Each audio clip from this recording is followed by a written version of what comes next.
So we were going to continue our conversations out of Jeremiah. Last time talked about the historical background, what's going on. That lesson, that class is available online with the maps. So if you want to go back and watch it, Wesley was nice enough to sync up the maps with the audio. Or at least I think it's online. It should be online. All right. So today, I want to we're going to look at a passage in Jeremiah chapter 3, but first, so that we can understand the impact of what he's saying, we have to start in Deuteronomy. So go, if you will, to Deuteronomy chapter 24.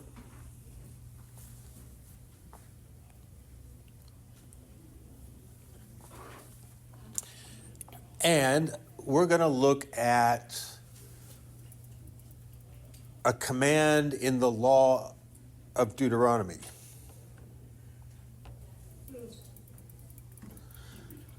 So Deuteronomy chapter 24, let me read 4 verses, 1 through 4. When a man takes, and this will make sense when we get to Jeremiah. Right now, you'll be kind of like, I don't, well, why? But it'll make sense when we get to Jeremiah. So Deuteronomy 24, verse 1, when a man takes a wife and marries her, and it happens that she finds no favor in his eyes because he has found some indecency in her, and he writes her a certificate of divorce and puts it in her hand and sends her out from his house, and she leaves his house and goes and becomes another man's wife, and if the latter husband turns against her and writes her a certificate of divorce and puts it in her hand and sends her out of his house, or if the latter husband dies who took her to be his wife, don't you just love laws? They got all these conditions. But here's the big part, verse 4. Then her former husband who sent her away is not allowed to take her again to be his wife, since she has been defiled. For that is an abomination before the Lord, and you shall not bring sin on the land which the Lord your God gives you as an inheritance. That's the law. Okay. So do you see what's happening with the law? The law is if a man marries a woman and then divorces her, she, of course, gets married again, and for some reason she is either divorced again or widowed. The first husband can't take her back again, which is ironic because of the conservative church I grew up in. It was always the first marriage was the only one that God ever recognized, and we kind of, like, if you wanted to get right with the Lord, you had to go back to the first wife, which was a little bit ironic as we were trying to get people to do what the law says is an abomination. Okay. Now, it's going to make sense when we get to Jeremiah 3 why we got to read it and understand what the law is. But first, a little bit about why this law even exists. And we're talking about an ancient culture and context. I think in some ways, all that is being put down in the law of Moses is actually for the protection of women. Because the law is actually requiring them to be treated better than they were often treated in the ancient world. Now, they're not being treated well.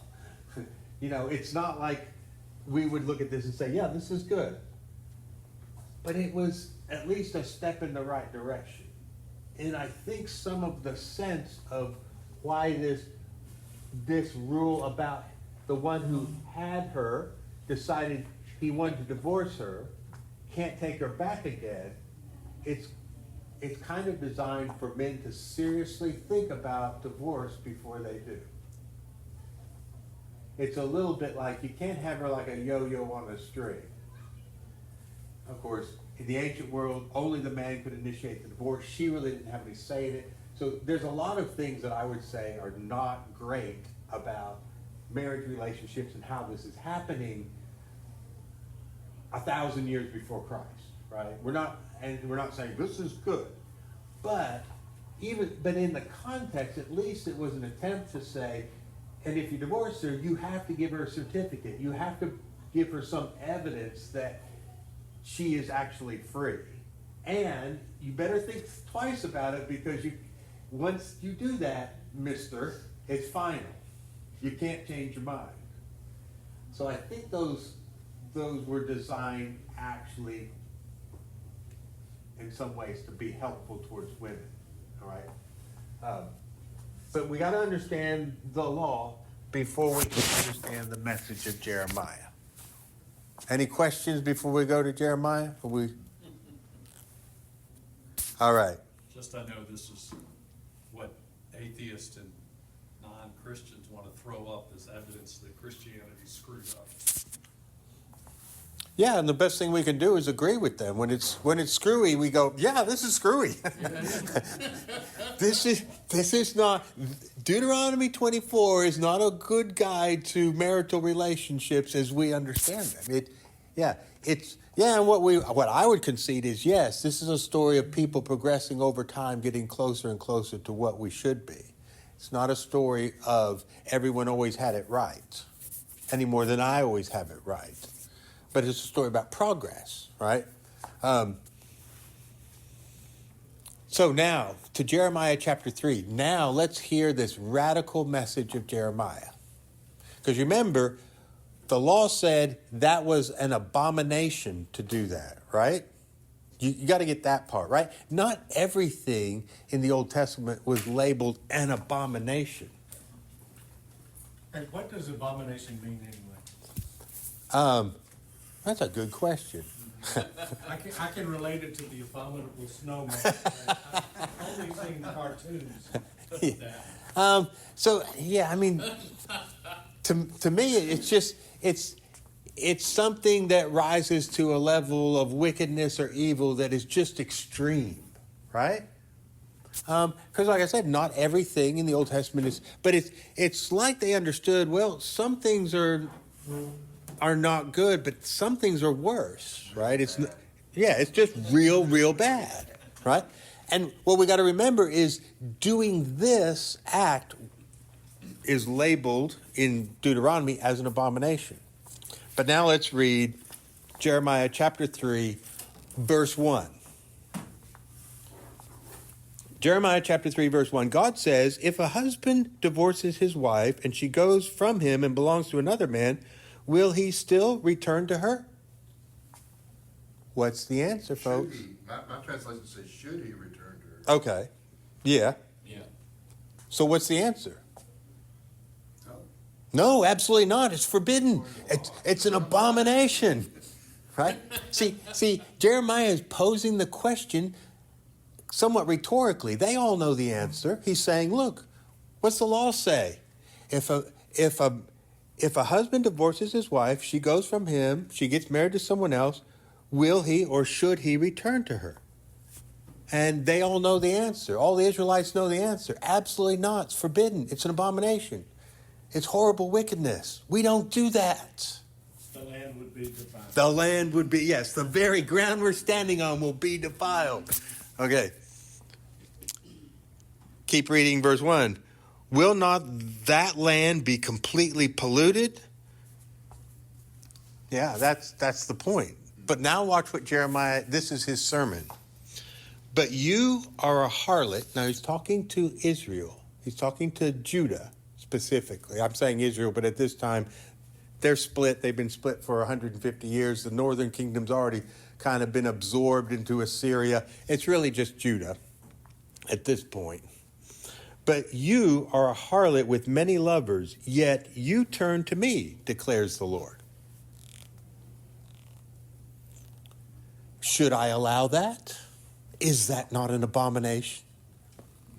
Right? So let's keep reading because it gets...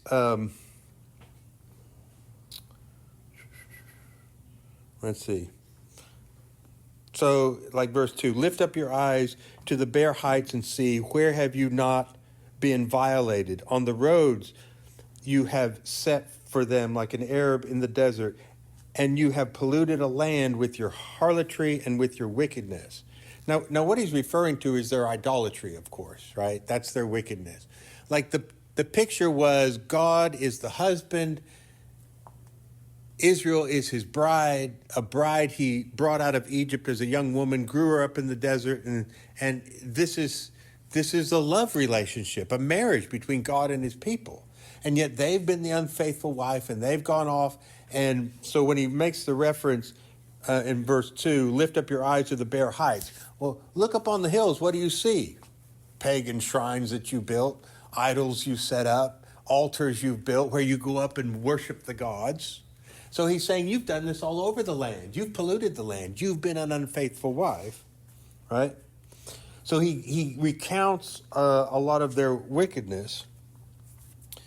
So let's just skip down to verse 6. Then the Lord said to me, in the days of Josiah the king, have you seen what faithless Israel did? She went up on every high hill and under every green tree, and she was a harlot there, which means these places of pagan worship. I thought, after she has done all these things, she will return to me. But she did not return. And her treacherous sister Judah saw it. So he's talking about Israel and Judah. The northern group was idolatrous, and he thought, well, maybe, the way he's portraying it, maybe Judah won't be, but Judah does the same thing as her sister. Verse 8, and I saw that for all the adulteries of faithless Israel, I had sent her away and given her a writ of divorce. I divorced her. Yet treacherous sister Judah did not fear, but she went and was a harlot also. Because of the lightness of her harlotry, she polluted the land, committed adultery with stones and trees, which is reference to idolatry. Yet in spite of all this, her treacherous sister, I'm down in 10, yet in spite of all this, her treacherous sister Judah did not return to me with all her heart, but rather in deception, declares the Lord. So God says, because you were idolatrous and unfaithful, I gave the northern kingdom a certificate of divorce. I divorced them, hoping Judah would do better, but Judah's done no better. Okay?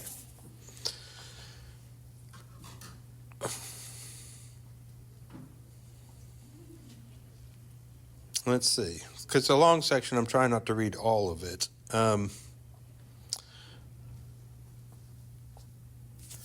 Let's go down to verse, what do I want? Verse, let's say 11.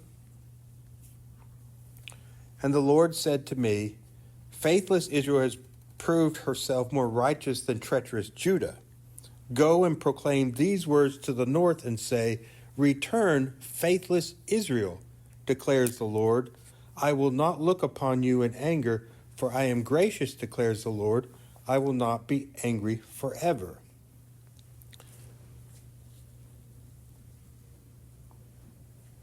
Do you see what Jeremiah says God is doing? He's inviting Israel, the ones he gave a certificate of divorce, to return. Come back to me. That's why Jeremiah starts his sermon with, what does the law say? Can a man divorce a wife, she'd be married to another, and he take her back? Wouldn't that be polluting the land? Isn't that an abomination? And his sermon is, but God is taking you back after he divorced you in contradiction of his own law. Such is the love of God. Now, that can make people really upset or really grateful. And that depends on whether you think it's hard to take you back, right? Because I've heard people get upset at this. Well, that just means God's inconsistent. No. This means God is the God I need because I'm the one who, by all rights, should not be taken back, right? I'm the one who should not be forgiven. I should not be shown mercy. So I am encouraged by a message that says God will even break and apparently do what is wicked if it means to love me. It's Batman. Huh? It's Batman. Is Batman.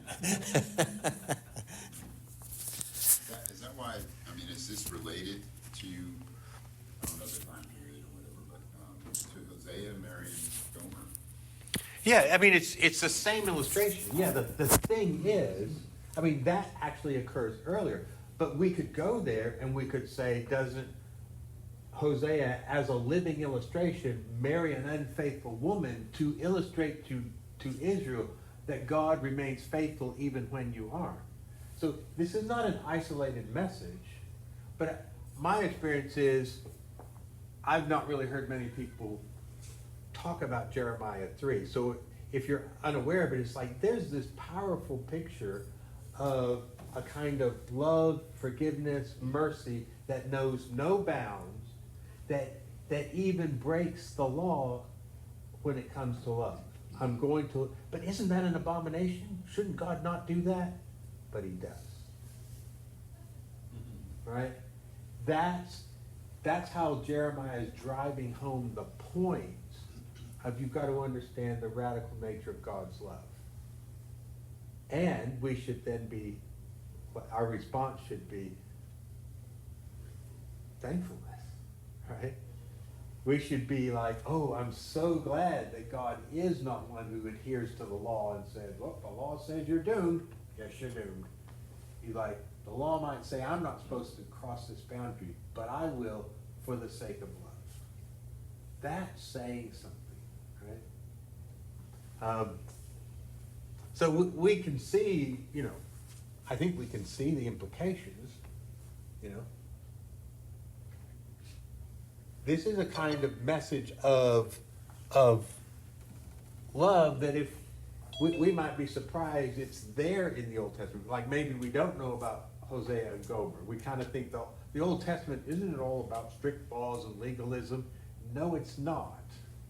Not when we read it well, we actually realize that's never been the core message of it. Right? What the prophets were doing is they were critiquing the law and its proper use and implementation. And it was never, well, the law is sacrosanct, the law is the law, and that everything's governed by the law. The prophets keep saying, no, the law is a guide, but it is not the final word. Right? The final word is I desire mercy, not sacrifice. Sacrifice is what the law demands. Mercy overrides it. And that's what God's about. So, to me, this throws a different kind of view out there for how we look at the Old Testament. And notice how we're in Jeremiah chapter 3. What do you think the rest of the book's going to be about? Right? Right? This is right at the beginning of his sermons, the collection of sermons. This one's, when they're arranged, this one's put right up there near the beginning. Because this is setting the tone. Right? It's setting the tone saying, you Israelites have been shockingly unfaithful. But God is scandalously loving. Right? When it doesn't even seem like he should be, he is. When it goes against his own law, he is. Right? I think Jeremiah is saying, how else can I get it through to you who our God is? Right? Anyway, thoughts, comments, rejoiners? I just had a question about Yeah. Deuteronomy. So Deuteronomy is the law, and are there places in Deuteronomy that softens the hardness of that law? Or is that just the job of the prophets to do that? Yeah, see,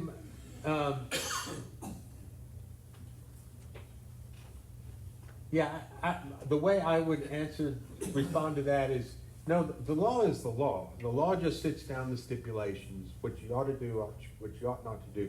The prophets are the interpreters of it. Like judges? Oh, well, not like judges? Kind of like judges in our system, yeah. Okay. Congress makes laws, but judges decide ultimately what those laws mean. And it's kind of like that. The prophets are in the role of saying, well, how do you prioritize? Are all laws of equal value? What do these laws mean? How are they to be put into practice? So you've got the 5 books of Moses, but then you've got everything else is basically commentary and trying to give perspective. Now, a lot of people would say You know, and it's even mentioned here in Jeremiah 3. It's King Josiah is the one who initiates the reform. He's the boy king. We talked about this last week. Becomes king at age 8. Obviously, he's not making any kingly decisions at age 8. He's got others who are, till he grows to enough maturity to, live into his role as king. But it is during his reign that there is a reform that takes hold, and they start tearing out the idols and everything. And we saw last week, Jeremiah starts prophesying in the 13th year of Josiah's reign. Josiah's reform is in the 18th year. So Jeremiah is preaching his sermons for 5 years before reform takes place. I think this shows that Jeremiah had some effect, right? A lot of people would say, for Josiah's reforms, they found a lost book in the temple. A lot of people would say the book they found was Deuteronomy. That was the book they found. Because if you look at the reforms that were actually implemented as recorded, and you look at some of the stipulations of Deuteronomy, you think, I think the book they're reading is Deuteronomy, because it seems very specific. Because it's different than like Exodus and Numbers. Exodus and Numbers are about when the people of Israel were still in the wilderness and had not entered the land of Canaan. Deuteronomy is presented as the law now that they're going to be in Canaan. And so there are some differences, because there are new stipulations that have to do with when you're living in the land versus when you're just thinking, one day we're going to get to the land of milk and honey, like in Exodus and Numbers. You're in the wilderness, and it's lovely Canaan someday. But Deuteronomy is, now that you're going to be living here, here's some things. So people would say maybe Deuteronomy is the book. That would even make it a more interesting one, because here's this book that they're all focused on, and Deuteronomy says, let's look at that book you're all focused on, right? And what it says about marriage and certificates of divorce. And then let me preach a sermon about God, right? And how God looks at things. Is this sort of like when we see Jesus healing on the Sabbath, or, a woman caught adultery, or, where he's breaking, well, in a sense, breaking the laws, but because love is allowed to break the law, the law, he's revealing that, the purpose of it, I guess, or that, Yeah. I don't know. I mean, it just seems like there's a big similarity there, that Jesus, who is the Word, is saying, okay, well, in this situation, love is greater. And to obey the law would be to not love. Yeah. So when Jesus is asked, well, what are the greatest commands? What does he say? Love God, love your neighbor. That is the sum total of everything else. Right? So if you get the big picture, then you know how to put in order all the details. All the little commands are somehow to be understood as promoting two things: love of God and love of neighbor. And if, like the Pharisees, you're implementing the practice of certain laws which then counteract the whole idea of loving your neighbor, you are misusing those laws. Like Sabbath. Sabbath is holy, not to do any work. But my friend is fallen in a ditch. We'll wait till tomorrow. And Jesus says, it's summed up in love God, love your neighbor. Am I going to break the Sabbath? Technically, yes, I'm absolutely going to break the Sabbath. And he shames them by saying, if your donkey fell in a ditch, you'd get your donkey out, wouldn't you?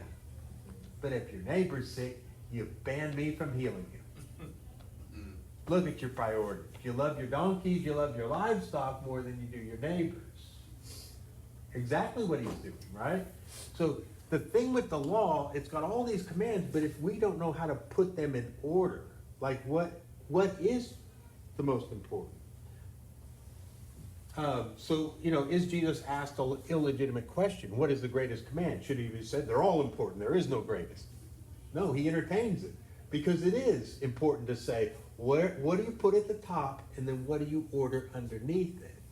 And if you don't get that wrong, if you put at the top, the Sabbath is holy and not, it shall not be broken, well, then everything else, like do good to your neighbor, has to fall under keeping the Sabbath holy. But he says that's not the way it goes. He says, Sabbath was made for man, not man for the Sabbath. Which is a reflection on Genesis. Adam and Eve are created on the sixth day, and then God rests and makes a Sabbath. So Sabbath was for them. It's not like they were for the Sabbath to serve it. So Sabbath keeping somehow needs to be understood as for our benefit and something that serves us. And if it's not serving us, then maybe we're keeping it wrong. That makes sense? See, you're exactly right. He's doing that all the time, saying, how do you prioritize? And then he even points out that they prioritize. Because no work's to be done on the Sabbath, but yet who works every Sabbath? He says the priests do. The priests are hard at work on the Sabbath, offering sacrifices. I thought the rule was no work on the Sabbath. So he says, look, you guys have made an exception to let priests work, but not doctors. Once again, it betrays your values. You don't care about your neighbors, but you care about the right religious practices, but not love of neighbor. You care about donkeys, but not neighbors. The way you practice the Sabbath betrays your values, right? That's one of the key things in the Gospels is how he deals with that, which I think teaches us how we ought to think about issues. We ought to think about our issues like he thought about the Sabbath, how he discerned, how do you navigate these issues? So, yeah, it ties back to Jeremiah because Jeremiah is doing the same thing. How do you navigate these issues? What's the importance of the rule in Deuteronomy 24? Well, it's not to keep people actually from loving each other and forgiving each other. That's not what the rule is. Like, we got to keep the rule and there can't be any forgiveness. He's saying God's going to break the rule because forgiveness is more important. Can you do a 2-minute riff on how would you just sort of riff on what's a theology of rules? A mature theology of law, a theology of rules, knowing that those are not the ending of themselves, right? Love is, but what is a generous? Are rules meant to be yeah. broken? Yeah. Ask yeah. him an easy question. No, I mean, because it's a little hard to articulate in my mind. I'm trying to think of how I would articulate. If we chart the process of spiritual growth and maturity, rules are very important at the front end of that process. But once a person matures, they really don't need them anymore. They're a school teacher bringing us to salvation. Yes, exactly. So Paul argues the whole law is a school teacher, a tutor bringing us to Christ. Because once you know Christ and truly take in Christ, you don't need the law anymore, right? So once you know what it means to love your neighbor, you don't need someone telling you, don't steal from your neighbor. I'm not going to do that, right? But when you're fresh out of Egypt but I'm thinking of it as a paradigm, a metaphor, right? When you come out of the slavery of sin, the slavery in Egypt, the first thing you need is go to Sinai and be given some rules because you don't have a clue about how to behave, right? So all of us who have raised children, we know when our children are small, we give them rules. Not that I want when they're 35, they're still adhering slavishly to the rules I gave them when they were 2 or 4, but those were to guide them. And I knew there would come a day when they outgrew those rules, like the rule, don't touch the stove. Well, at a certain point at which I said, now it's time to touch the stove because I'd like you to fix your own grilled cheese sandwich, right? Like, that rule was not a forever rule. That rule was when you didn't know how to do things around a stove. But now you're old enough, now you know how. Now we make the rule go away, right? So rules are essential. I made the mistake when I went to Tanzania of thinking, I need to teach these Tanzanians how to kind of just simply love God in their hearts, you know, kind of this, we're not going to be legalists. And they set about, in their little churches that they began, making rules. And I was thinking, they're making rules. They're going to be legalists. And then I realized they need rules. They were making lots of rules because they were pagans coming out of all kinds of, and they were, you know, ways they had traditionally lived, and now they're Christians, and a lot of things needed to change, and they were setting up rules. So I realized what I needed to teach them was not to rely on their rule keeping, but not to criticize their rule making. In other words, they needed rules for their fledgling churches of how to behave and how we're going to conduct ourselves. Just said, but we know that we don't trust in our doing of that to make us right with God or anything like that. But see, I realized they needed these rules. Because I wanted them to jump to maturity, like jump to Once this. they got to maturity, you quoted the great Christian philosopher Captain Jack Sparrow, who Yeah, became more they're or less just guidelines. guidelines. Yeah. You know, that's true. You know, Pirates of the Caribbean, this whole idea is more like guidelines. That's exactly what they are. They're guidelines which are not sacrosanct. They can be very helpful, but there's a time when if you have the wisdom and maturity, you realize it's no longer what I adhere to. I understand the principle this was teaching me. So like Ron said, it's, as Paul said, it's the schoolmaster bringing us to Christ. I'm sorry. Yeah. The Russell men are hanging up and having great questions. But just one follow-up. So, and how do you look at, back to your comments to Alan earlier, an ancient culture that is progressing in its maturity toward God, understanding the character of God. Everything is embedded in culture, so they're developing these rules and laws, you know, in a very veiled, just like we all are, a veiled vision of who God is. Do you look at all that stuff differently than you did 20 years ago, 30, maybe I'll be generous, 40 years ago? You know what I'm saying? Because again, we have a tendency to sanitize it all up and just think, well, these were the rules. These, you know, Right. we unpacked all those Old Testament rules like they were Sermon on the Mount. Right, we tried to match them up Right. as if there was one unified moral vision in all of Scripture. There's not. I'm much more now, to the question of how I've changed, I much more now see this as a grand story of growth rather than kind of a fixed, singular view of what it means to be good. That the vision of what it means to be good in the law is not as mature as it is in the prophets. But even the prophets, while having glimpses of it, still aren't as mature as it is in Christ. That's the story of growth. So, yeah, I'm much more comfortable with that idea now than I was 20 years ago.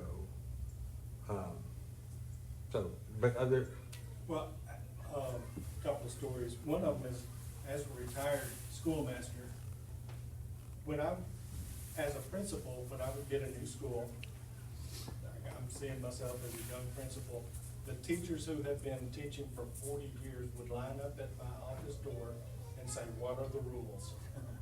I needed the second year and first year and new hired teachers to do that they didn't do it. And so if I said, "Don't eat or drink in the classroom," a 50-year teacher can eat or drink, she can have a banquet, and she's not gonna mess stuff up. But a new teacher can't handle a Sonic Coke. But rules are followed by the people that don't need rules, generally. It's kind of what I totally agree. Yeah, the people who need rules are the ones. It's just like when I'll say something to really try and get people. I know the people who need to hear it are actually just kind of passing it off. And the tenderhearted people are like, oh, and I'm like, I'm not talking to you. I'm trying to talk to the one who's not listening. You take everything seriously, and then you feel like, oh, I'm such a sinner. I'm like, I'm not talking to you. You know you are. I'm trying to get this person. It's the same thing. The people who need it tend not to hear it. The people who don't need it, yeah, they're right there, right? But your African experience, I don't think it's any different here. It's your family and your culture. Yeah. You know, form your ability or non-ability to move away from those rules. You know, the rules of the Hale family are X. Yeah. In fact, we were very specific about some of those. Yeah, it's so there's very important early on, but we should hope that everyone in their growth will get to a place where they don't need them. And it can just come down to, look, it's love. But that's not a safe guide for someone who has no clue as to actually how to be loving. You can say, well, just love. Well, who knows what they'll go do in the name of love, right? You know, you got to have some mature understanding of what love means, and that love is for the other and not for oneself. It's got to be a self-sacrificial love. As Paul says, you consider the needs of others as more important than your own. Because if you say, well, just go love everyone, to someone who considers their own needs as the priority, they're not going to do a good job of loving because they don't know that love is selfless.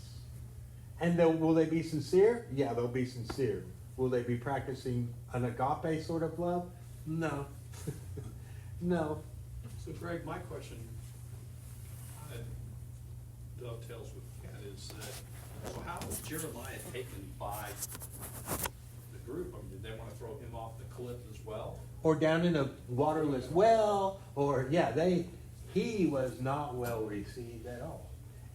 And and why was that? Well, we'll get into some we're just going to pick some vignettes. We're not going to go through all chapters of Jeremiah. But he kept saying, he wasn't the only prophet. Someone asked me this question last week. He was not the only prophet. And you will see in the book of Jeremiah, he will be talking about all the other prophets are all saying to the people, peace.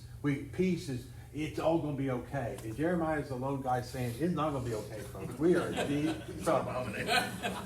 We are in deep trouble. And it's not because God's unforgiving. He's saying the results of your actions are going to bring down doom on us. How popular do you think he is?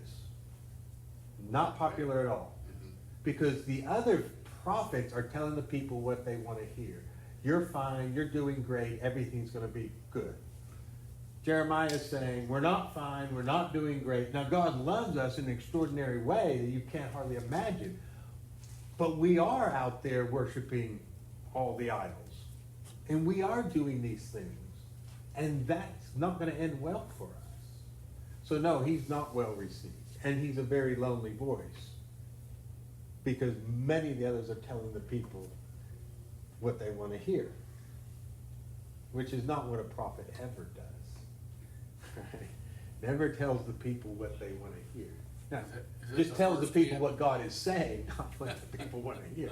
Which could be good or could not be good, depending on, what were you going to say? I was just saying, is that our first hint? They're really not a prophet. Yeah, that's a good clue, is if you like everything they're saying and they're not shaking you up at all, they're probably not a prophet. Yeah. So Jesus Jesus kind of viewed Jeremiah that way, that he was like Jeremiah. Yeah. Some of his references. Yeah, I mentioned that last week. Why even talk about it? Because when Jesus asked his disciples, who do people say that I am? The response is John the Baptist, perhaps Jeremiah, or one of the prophets. So the people are seeing Jesus in a kind of Jeremiah mode. Yeah. Now, they're not thinking reincarnation. They're thinking in the spirit of, like you're looking like the person Jeremiah in the way you teach, in the way you. What school did you go to? Yeah, exactly. Like you're in the school of Jeremiah. You're in his style. So obviously, nobody said Isaiah. They just said one of the other prophets. But Jeremiah gets a special name, right? He gets a call out. Who do men say that I am? Some are saying Jeremiah. So part of my reason for let's look at Jeremiah is they saw Jesus as very similar to what this guy was saying. And guess what? Just as popular, right? Yeah. Just as popular as Jeremiah was, right? Right? Okay, so that's what I wanted us to start with the radical picture of what I would call illegal love. God loves in a way that goes against the law. But that's a good thing. I don't want him following the law. I want him loving me no matter what. Right? That's the heart of the gospel. All right. Well, we'll stop there, take a different passage out of Jeremiah next week. Go in peace.